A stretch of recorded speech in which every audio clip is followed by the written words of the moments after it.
I've been counting down the days to get out. I've been looking for a way from this town. And you're too far away, you're too far away. Manfaatkan supporter Indonesia, FK Senika berhasil cicil utang berkat Egy Maulana Fikri dan Witan Sulaiman. Semenjak kehadiran Egy Maulana Fikri dan Witan Sulaiman, FK Senika bisa dikatakan mendapatkan untung yang sangat amat besar. Bahkan diakui oleh Direktur FK Senika yaitu David Balda, bahwa berkat memanfaatkan supporter Indonesia, timnya pun meraup cuan yang besar untuk membayar utang mereka. Balda menyebut dengan memanfaatkan Witan dan Egy, FK Senika sukses memonetisasi iklan dan penjualan jersey kedua penggawa skuad Garuda itu di Indonesia. Sadar bahwa supporter Indonesia sangat loyal, FK Senika pun sukses mendapatkan untung dari Witan dan Egy. Saat ini saja Instagram FK Senika sudah mencapai 216.000 pengikut, yang menjadikan mereka salah satu klub dengan jumlah followers terbanyak di Slovakia. Lalu YouTube pun FK Senika berhasil mengumumkan 115.000 subscribers yang kebanyakan pendukung Witan dan Egy. Balda sendiri mengaku sangat senang karena kehadiran Egy dan Witan yang sangat membantu keuangan klub. Apalagi menurut laporan dari Sport Actuality, FK Senika harus membayar utang mereka itu sebelum April 2022. Sejauh ini setidaknya utang klub Slovakia itu terbilang besar, yakni mencapai 1 juta euro atau sekira 15,7 miliar rupiah. Tak heran keuntungan dari Egy dan Witan yang membawa cuan pun sangat disyukuri oleh FK Senika.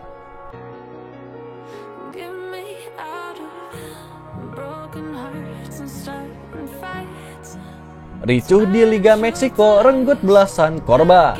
Kerusuhan terjadi di Liga Meksiko dalam pertandingan antara Querétaro versus Atlas Minggu tadi pagi. Puluhan supporter mengalami luka dan belasan meninggal dunia. Duel tersebut berlangsung di Stadion La Corregidora. Bentrok supporter meletus setelah Atlas mencetak gol di menit ke-60 lewat Julio Furch. Dikutip dari Marca, dalam sekejap beberapa supporter mulai berlari ke dalam lapangan. Namun sebagian besar mereka yang datang bersama keluarga yang mencakup anak dan istri. Kerusuhan itu di tribun penonton juga dilaporkan masuk dalam sejarah sebagai salah satu yang paling mematikan dan paling brutal di Liga Meksiko. Dilaporkan ada 17 orang tewas akibat perkelahian sengit. Pihak yang paling berpengaruh adalah supporter Atlas yang melaporkan jumlah kematian tertinggi.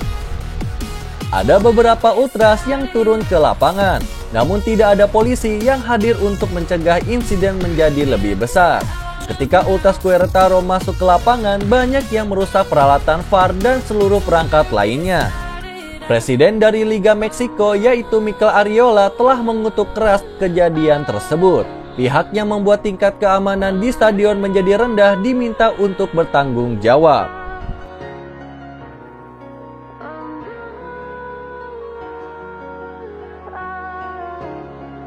Kena boikot FIFA dan UEFA, Rusia gabung ke AFC.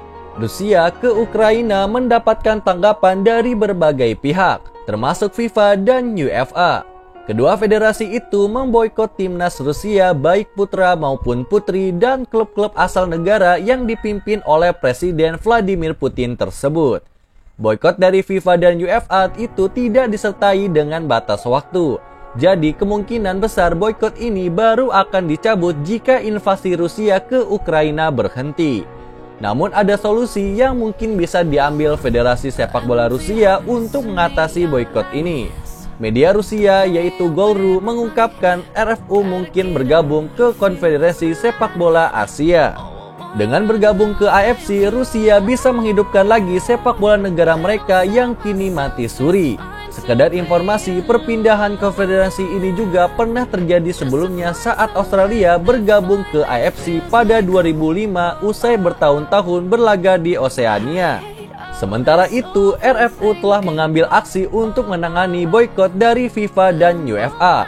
RFU akan mengajukan banding ke Court of Arbitration for Sport selaku badan internasional untuk menyelesaikan perselisihan terkait olahraga.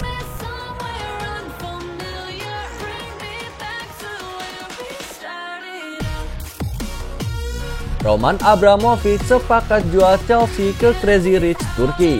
Miliarder Turki yaitu Muhsin Bayrok menyatakan sangat tertarik untuk mengakuisisi Chelsea dari tangan Roman Abramovich. Kedua pihak pun kini tengah menggelar negosiasi serius. Pada Kamis dini hari kemarin, Abramovich merilis pernyataan resmi bahwa dia akan menjual Chelsea.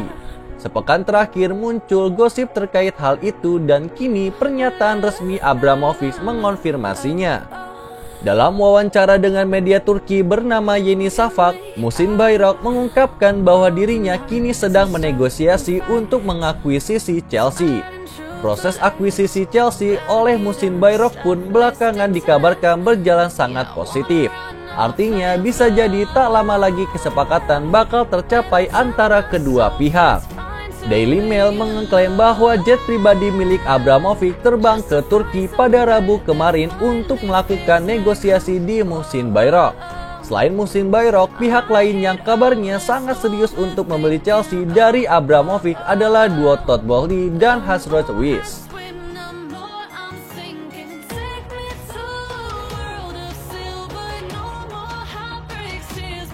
Luis Diaz jadi idola baru di Liverpool. Luis Diaz dibeli Liverpool dari Porto pada akhir bursa transfer musim dingin kemarin. Pemain berusia 25 tahun itu ditebus seharga 45 juta euro atau setara 707 miliar rupiah. Diaz awalnya juga dilirik oleh Tottenham Hotspur. Akan tetapi, pemain berpaspor Kolombia itu lebih menerima tawaran dari The Reds. Luis Diaz langsung diberikan kesempatan bermain di skuad utama. Tak mengecewakan, 1 gol dicetaknya dari 4 laga di Liga Inggris. Terbaru, Luis Diaz juga turun jadi starter di laga Liverpool versus West Ham United pada Minggu dini hari. Diaz menempati pos penyerang sayap kiri, berdiri sejajar dengan Sadio Mane dan Muhammad Salah. Manajer Liverpool yaitu Jurgen Klopp mengaku senang dengan penampilan Luis Diaz sejauh ini. Bagi Klopp, Diaz memang bertalenta. Kehadiran Luis Diaz bikin lini serang Liverpool makin mengerikan. Selain duet ketiga pemain tersebut, masih ada Diogo Jota, Roberto Firmino, dan Takumi Minamino.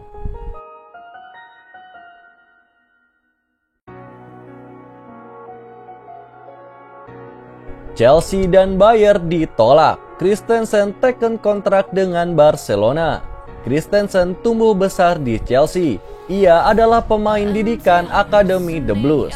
Kini ia mendapatkan banyak kesempatan bermain di bawah asuhan era Thomas Tuchel.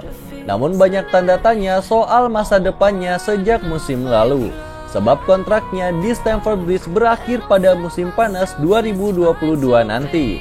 Andreas Christensen relatif muda. Ia juga bek yang sangat berkualitas. Jadi wajar saja ada banyak klub yang mengejar tanda tangannya.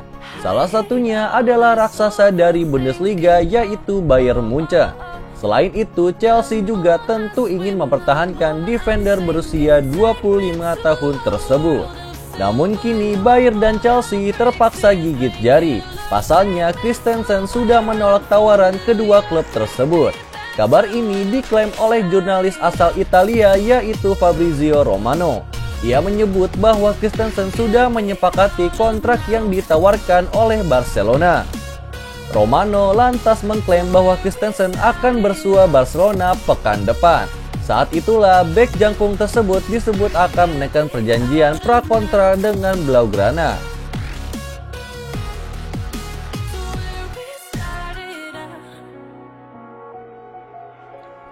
Mau Haaland? Ini satu syarat yang diajukan Raiola pada Barcelona. Sekarang ini Haaland masih terikat kontrak sampai tahun 2024 di Borussia Dortmund. Tapi ada kabar ia bisa cabut 2 tahun lebih cepat. Sebab ada klausul rilis dalam kontraknya yang bakal aktif. Sejumlah tim pun disebut sudah ambil ancang-ancang untuk merayu Haaland. Salah satunya adalah Barcelona. Mereka kini punya proyek besar untuk membangkitkan kembali klub pasca kepergian Lionel Messi. Barcelona memang disebut mengalami kesulitan keuangan. Namun mereka disebut sangat ngebet untuk bisa memboyong Erling Haaland dan tak mau kalah dari rivalnya yakni Real Madrid. Sekarang pintu Barcelona untuk bisa memboyong Haaland dari Borussia Dortmund disebut terbuka lebar. Namun ada satu syarat yang harus dipenuhi oleh Barcelona. Mereka juga harus sekalian memboyong bek kanan dari Ajax Amsterdam yaitu Noussair Mazraoui. Kabar bahwa Barcelona mengincar Erling Haaland memang sepertinya jadi kenyataan. Pasalnya ada kabar bahwa Xavi turun tangan langsung untuk membujuk Haaland agar bersedia gabung ke Barca musim depan. Haaland belakangan ini sedang ada di Munich. Ia tengah menjalani rehabilitasi untuk memulihkan cederanya. Xavi pun disebut telah terbang ke Jerman untuk menemui langsung Haaland. Ia ditemani oleh salah satu petinggi klub Barcelona.